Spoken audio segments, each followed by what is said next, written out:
What a beautiful day. It shimmers, it trembles, as once more this agelessly grand event fixture crashes to the fore. The years pass, generations come and go, but in North London forever, Arsenal-Manchester United is a red-letter day. And so who adds today to this game's inexhaustible back catalogue of treasured memories? Well, as Arsenal boss Mikel Arteta has still not lost at home to Manchester United. He sticks with Aaron Ramsdale in goal, regardless of competition now from David Raya. Last year's back four is reunited. Thomas Partey injured, but Alexander Zinchenko is ready to start at left back. Ben White reverts to right back. Gabriel preferred to Kivior. The manager has been unflinchingly positive in his analysis of Kai Havertz and his role in this unchanged Arsenal midfield. These are the big games Declan Rice came for. And in the week of his England call-up, Eddie Nketiah starts up top. He was, of course, the match winner against United in January. So Gabriel Jesus with Andre Onana still at the head of a newly restocked goalkeeping department. No Shaw, no Malacia. For now, Diogo Dalot continues at left back. Victor Lindelof covers for the absent Rafael Varane. Christian Eriksen and Casemiro were both scorers in last weekend's comeback victory over Nottingham Forest. And Bruno Fernandes won that game with the penalty which Marcus Rashford earned. So United's midfield is unchanged too, and regardless of Rasmus Højlund's match readiness, Anthony Martial is still at the sharp end. So plenty of new names on the bench. Altai sat next to the ref, Gary. Yes, and a big part of big matches, obviously the refereeing, certainly in Arsenal-Manchester United game. I always wanted the referee to be a little bit lenient in that first 10-15 minutes, allow the game to settle down and flow. Mike, what will be going through Anthony Taylor's mind in that 10 minutes? Balancing authority versus obviously making sure that the game flows along. Yeah, I mean, he's one of the best referees you've got. He want to give the game a bit of a chance, let the game breathe a little bit, try and keep his cards in his pocket and see how it works out for him. Hopefully, fingers crossed, he'll get his game plan off to spot on and we can go from there.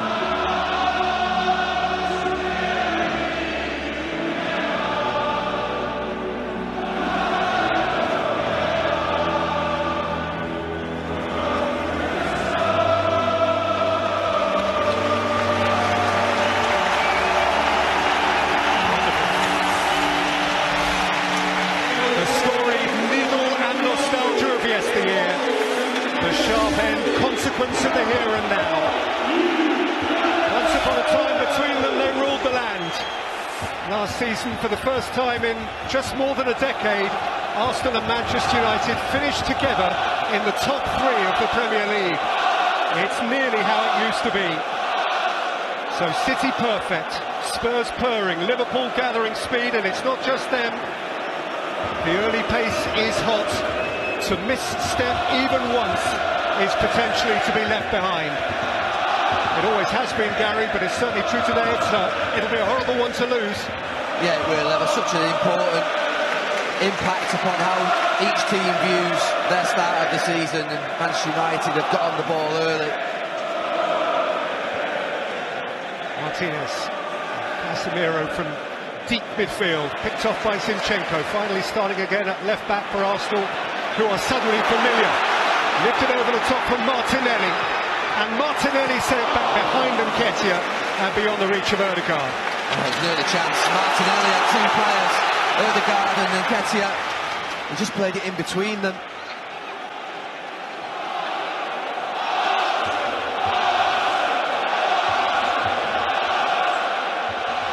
Gabriel restored in preference to Kivior, his first start of the season, which has raised an eyebrow or two. Ben White, at right full back again. He played, of course, almost all of last season. It's not as we remember them. Yeah, it's got to be better for Arsenal, particularly in big games. Having four players who are comfortable playing defensive positions. Nketiah, who's floating into this game off his England call-up. Zinchenko has certainly made himself the tucked-in fullback, tucked-in plus. Here's Martinelli taking on Wan-Bissaka for the first time, and winning the corner. I always think when you play against Arsenal, Martinelli and Saka, they're electric. both fullbacks have to be outstanding one-on-one, and even if you are, they can still catch you out.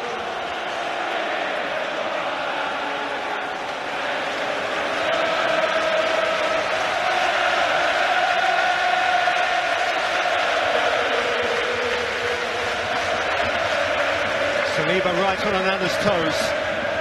It's showed short. That's compelling progress from Martinelli. And it finally bounces behind for a goal kick. Oh, Bruno Fernandes thought about having a little nibble. You just get done on the short one. Sleeping United at the near post, and he does have a little nibble. Martinelli, who has been known to go down, decided to stay on his feet. Remind all the ancient history of this fixture. The last 4 editions of it have all been compelling. 4 games containing 18 goals, 9 all on aggregate over the last 2 seasons. It was this weekend last year at Old Trafford that Marcus Rashford came up with a couple of goals whereby United beat Arsenal 3-1.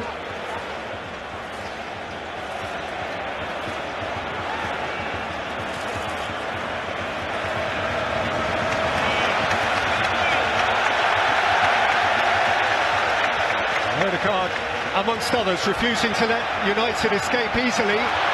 Eriksson got fortunate courtesy of the assistance from Fernandes, and now Casemiro can look up. Anthony trying to get Gabriel, who stood his ground.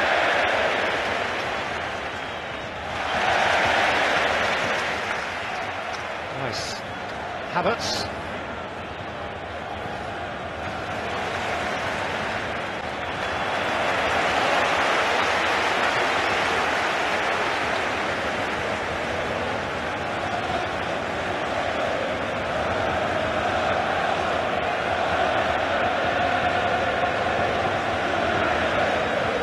Lindelof has played 2 halves in the Premier League up to now, but begins today in the absence of Rafael Varane. For both sides, the defensive agenda coming into it felt the most urgent in terms, at least, of personnel. Arsenal not least because of the late-breaking news yesterday that Thomas Partey couldn't be a part of this. Whether or not he was scheduled to play at full-back, only Mikel Arteta knows, but it was his national side, Ghana, actually, who let the world know he wasn't fit. السلام عليكم ورحمة الله، أهلا ومرحبا بكم بفيديو جديد. فيديو النهاردة نتعرف مع بعض على نتائج مباريات اليوم، طبعا السبت الموافق 2/9 لعام 2023. هنبتدي مع حضراتكم بنتائج مباريات الدوري الإنجليزي تحديدا في الأسبوع الرابع أو الجولة الرابعة من طبعا الدوري الإنجليزي لموسم 2023-2024. أول مباراة ما بين فريق شيفيلد يونايتد وفريق إيفرتون. المباراة انتهت بالتعادل الإيجابي 2-2. أما بالنسبة لمباراة مانشستر سيتي وفولهام، المباراة انتهت بفوز فريق مانشستر سيتي بنتيجة كبيرة جدا وهي 5-1. هنتعرف دلوقتي على اللاعبين اللي أحرزوا طبعا أهداف المباراة أو موعد أهداف المباراة. الهدف الأول جاء عن طريق جوليان الفاريز في الدقيقة 31، ثم تعادل فولهام في الدقيقة 33. طبعا أكي أحرز هدف في الدقيقة 45. هالاند أحرز هدفين، هدف في الدقيقة 58 وهدف في الدقيقة 68. هنتعرف دلوقتي يا شباب على المباراة رقم 3 وهي ما بين فريق تشيلسي. فريق تشيلسي اللي عمل صفقات كتيرة جدا تخطت طبعا مليون جنيه استرليني. بالنسبة لمباراة تشيلسي ونوتنجهام فورست، انتهت المباراة بفوز فريق نوتنجهام فورست بنتيجة 1-0. فريق توتنهام بيفوز على بيرنلي بنتيجة 5-2. نتعرف مع بعض دلوقتي على اللاعبين اللي أحرزوا أهداف هذه المباراة. أول هدف جاء عن طريق بيرنلي في الدقيقة 5، ثم هدف سون هيونج من في الدقيقة 16، ثم هدف كريستيان في الدقيقة 45، وماديسون أو جيمس ماديسون أحرز هدف في الدقيقة 54، ثم سون بيحرز طبعا الهدف الرابع والخامس لصالح توتنهام، والثاني والثالث ليه او الهاتريك ليه في الدقيقة 63 والدقيقة 66 من عمر اللقاء. هنتابع مع حضراتكم نتائج مباريات الدوري الانجليزي لهذا اليوم، وان شاء الله الفيديو القادم هيكون باقي الدوريات. مباراة برنتفورد وبرناموس، المباراة انتهت بالتعادل الايجابي 2-2. برايتون بيفوز على نيوكاسل، وطبعا مفاجأة برايتون بيفوز بنتيجة 3-1. مشاهدينا الكرام بشكركم جدا على المشاهدة، لا تنسوا دعمونا بلايك للفيديو واشتراك بالقناة، والسلام عليكم ورحمة الله.